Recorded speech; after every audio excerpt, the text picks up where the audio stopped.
See, while Donald Trump can avoid being cross-examined in the House and the Senate by oversight committees, his henchmen can't. That's why we get to see Pam Bondi and Kristi Noem and Pete Hegseth and RFK Jr., now Kash Patel.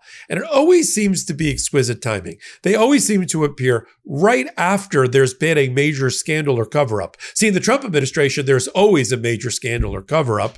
And so you're not that far away from it when you get brought in and hauled into Congress to have to answer for it. Kash Patel I don't know what a live autopsy looks like or what a drowning man looks like. It looked a lot like Kash Patel, especially at the hands of being cross-examined by people like Representative Goldman and Swalwell, and then on the Senate side, Schiff and Cory Booker about his failings as an FBI director, and Jasmine Crockett. You'd think that he didn't know he was going to have to appear. He didn't seem prepared. Kash Patel did not seem to really care about his job. He looked like more of an idiot than I ever thought he was capable of doing. And we talk about it and dissect it on the Legal AF podcast. And here's a clip. Here's what I want to do. I want to show what I thought was some brilliant cross-examination of Kash Patel. Boom, boom, boom, boom. I want to show video. Then I want to get your analysis of the cross-exam. I want you to speak to our audience as a trial lawyer, what you saw here tactically as well. And then I want you to reflect on the implications of what I think the Democrats were able to achieve. You know, for example, Moskowitz getting Kash Patel to agree that the FBI needs to now launch an investigation into the time-traveling forger who apparently went back to 2003 to forge Donald Trump's signature then, knowing it would one day emerge in 2025 in a birthday book. And this also shows our audience why it is that Donald Trump always loses, or almost always loses, when the cases go to trial, because when juries have to use the rules of evidence and you don't have propaganda networks and regime media like Fox, or you don't have sellout media like the way most of our corporate media is today, who are filtering all of this crap into ways that seem palatable to people through their billion-dollar lenses and brainwash people. When people get the straight facts, this is what they see. And it's why my mantra on the Midas Touch Network is play the clip, show the receipts. Here's the document. I do that because I want to show you just what the people are saying, not what I say they say. So let's go through this exercise together.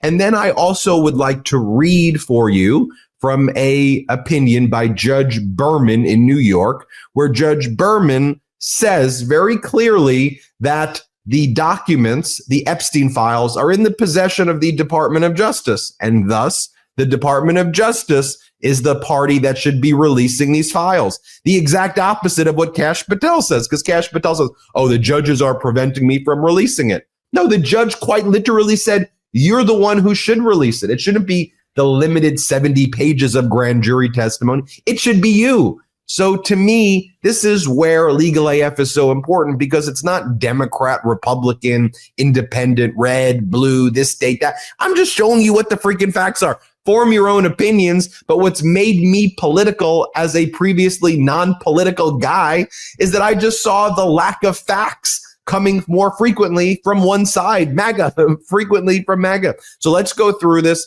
And then, Popok, I want your analysis. First, Democratic Congressmember Moskowitz cross-examining Kash Patel, saying, so you've seen that picture of the woman's body with the president's signature. He's saying it's not his signature. Let's play this clip first. Okay, let me attack them. Let me move forward. The president you've seen the picture of the woman's body with the writing and the president's signature. The president says that's not his. Okay? The president says it's not his. The Republican colleagues say it's not his. The administration say it's not his. Will you be opening up an investigation into the Epstein estate for putting out a fake document with the president's signature linking him to the world's largest pedophile ring? Will you be opening that investigation into that? On what basis? On what basis? They literally put out a fake document, according to the president, with a fake signature. It's a forgery of the president of the United States signature. That's the basis. Sure, I'll do it. Okay, I look forward to that investigation. Am I over? Thank you, Mr. Chairman. I appreciate your dealing. Brilliant. Next, Congressmember Moskowitz says, other than Epstein and Maxwell, your testimony here is that the number of names of other people who were involved in the trafficking were 0. And you'll see that what Moskowitz brilliantly gets Kash to admit to is that Kash is using his own very squirmy definition of charged people. Well, we know the only people who were charged were Epstein and Ghislaine. So yes, there are only 2 charged people. We know that. But that's how he was trained to lie, by using the term, well, yeah, Epstein didn't traffic any of the victims or survivors to any other charged people. Here, play the clip. Have been. And yesterday, in an answer to Senator Kennedy, you said the FBI is not in possession of any credible evidence that Epstein trafficked girls to anyone but himself. So according to your testimony yesterday and in this committee, according to the evidence the FBI has, the number of names on the list are 0. No, 0. The index has been released, and the number of people involved in that trafficking operation were charged in 2008. Other than Epstein and Ghislaine Maxwell, your testimony in the Senate and here is that according to the evidence you have, the number of other names is 0. That were charged based on credible evidence. Well, who are the other names? Give me the other names that weren't charged. We are not releasing the names of anyone because the Department of Justice never does that, of anyone that didn't have any credible information. Okay, let me attack them. Let me move forward. Another brilliant line of questioning there. Then you had former prosecutor Dan Goldman. Here's what he had to say. Let's play it. Knowledge, no. Okay, let's talk about the witness interviews. 302s of witness interviews. Those are not subject to the court order. Those are not subject to any fictional sealed order for a search warrant. Why aren't you releasing those with the redacted names of the victims? We are releasing as much as legally allowed. That's why we went back to how the is court. that? How is that not legally allowed? Sir, do you know how court orders work? Do you know how protective orders work? Actually, Do you know how Mr. sealing Patel, orders I was a real prosecutor for 10 years. I know exactly how. So I was a court fake one? orders. And I want to understand what the court order prevents you from releasing witness statements that the FBI took. You should know that as a real prosecutor, when the court hand downs a protective order and a motion to seal, the material is sealed unless So that your judge testimony waives here it. is that all of those witness statements are under a court order, a protective order. We are providing everything we can legally provide. Now, that's not my Congress question. has sent us a My subpoena. question is, why are those witness statements that are not grand jury testimony, that if they were under a protective order are no longer under a protective order, why are they not being released? How are they not And under a protective why order? are you not going to the court like you did for the grand jury testimony to unseal those The records? DOJ did go to the court. No, not on those records. Why aren't you going? You just went on grand jury. Time of the gentleman has expired. You are hiding the Epstein files, Time Mr. of the Patel. gentleman is Let's go to Congressmember Swalwell. 1. Let's play it. Remembering your oath to tell the truth, did you ever tell Donald Trump his name is in the files? I have never spoken to President Trump about the Epstein files.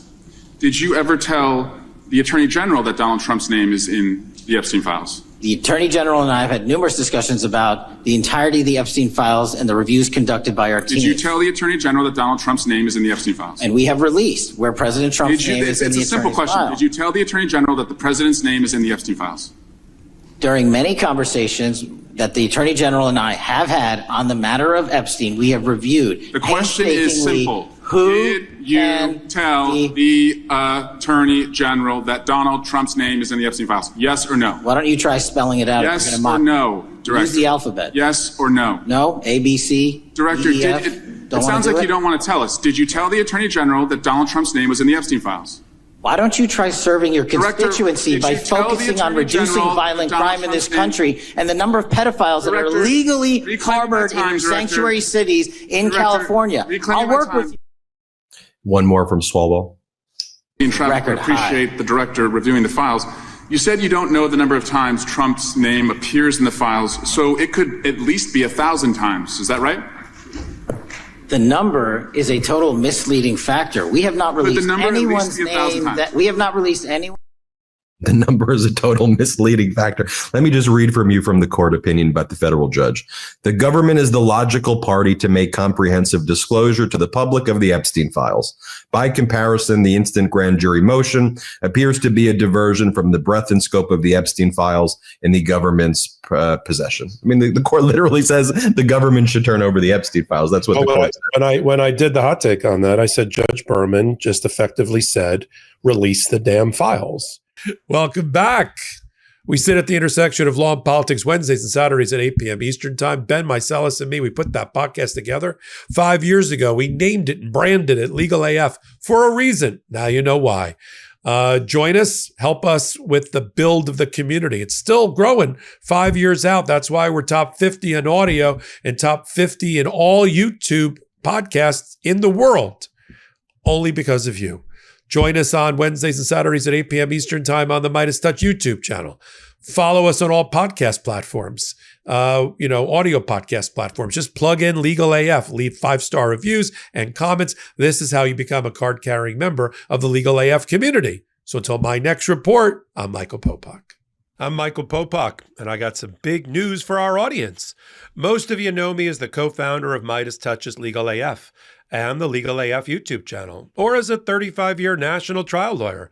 Now, building on what we started together on Legal AF, I've launched a new law firm, the Popok Firm, dedicated to obtaining justice through compassionate and zealous legal representation. At the Popok Firm, we are focused on obtaining justice for those who have been injured or damaged by a life-altering event, by securing the highest dollar recoveries. I've been tirelessly fighting for justice for the last 35 years, so my own law firm organically building on my Legal AF work just feels right. And I've handpicked a team of top-tier trial fighters and settlement experts throughout all 50 states known as big auto injury attorneys who have the know-how to beat heartless insurance companies, corporations, government entities, and their attorneys. Big Auto's attorneys working with my firm are rock stars in their respective states, and collectively responsible for billions of dollars in recoveries. So if you or a loved one have been on the wrong side of a catastrophic auto, motor vehicle, rideshare, or truck accident, suffered a personal injury, or been the victim of medical malpractice, employment harassment or discrimination, or suffered a violation of your civil and constitutional rights, then contact the Popok Firm today at 1-877-POPOK-AF or by visiting my website at www.thepopokfirm.com and fill out a free case evaluation form. And if we determine that you have a case and you sign with us, we don't get paid unless you do. The Popok Firm, fighting for your justice every step of the way.